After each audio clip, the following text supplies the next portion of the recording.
Jurnalis Amerika Serikat, Ritter, menyampaikan pandangannya terkait konflik Rusia-Barat dan perkembangan hubungan internasional Rusia saat menghadiri Petersburg International Economic Forum.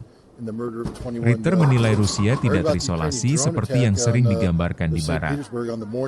Ia juga menyoroti meningkatnya partisipasi internasional dalam forum ekonomi tersebut serta menegaskan bahwa hubungan bisnis dan diplomatik dibangun atas dasar kepercayaan jangka panjang.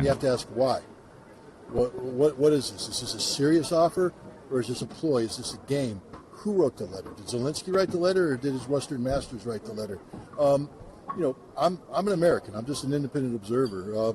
I can't speak on behalf of the Russian government, but my assessment of the letter is it isn't worth the ink or the paper that it was written on. It's purely a political ploy, and it's up to Russia to do with it as they see fit. This is my first time to the St. Petersburg International Economic Forum. I was invited in 2024, but as I got on the airplane, the U.S. government pulled me off and took my passport.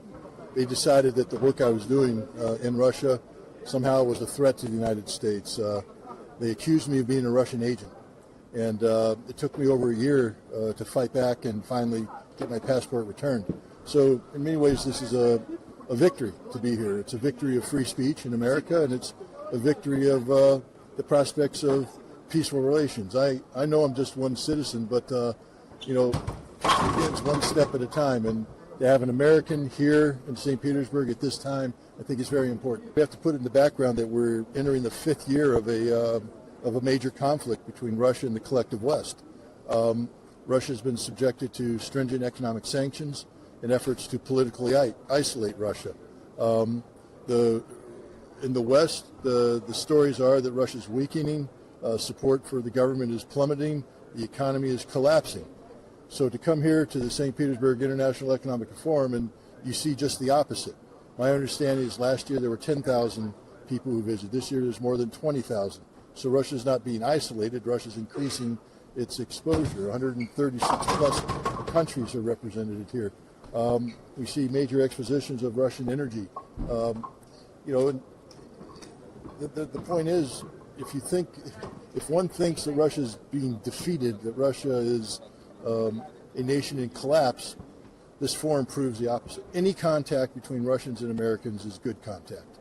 It can be as peculiar as you want it to be. It can be anything. But, remember under Joe Biden, there was no contact at all. And so for the United States, I would say for any American business, if you think you can just come to St. Petersburg and have things start the way they were, I think you're mistaken.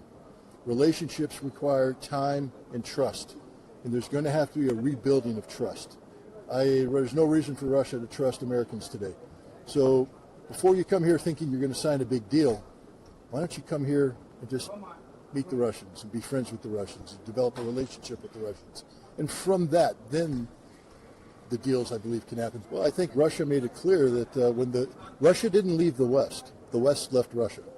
And Russia had to adjust. They had no options. And so Russia is doing business with the nations that want to do business with Russia. And that's just the reality of it. And what I've learned of Russians is if they make an agreement, they stick to the agreement. So again, in the West, if we think that we can come in here and have Russia leave their relationships and come back to us, they're mistaken. I think when Russia does business in Africa, it means it's staying in Africa. When they do business with China, it's a long-term business relationship. Jelajahi cara baru mendapatkan informasi. Download MetroTV Extend sekarang.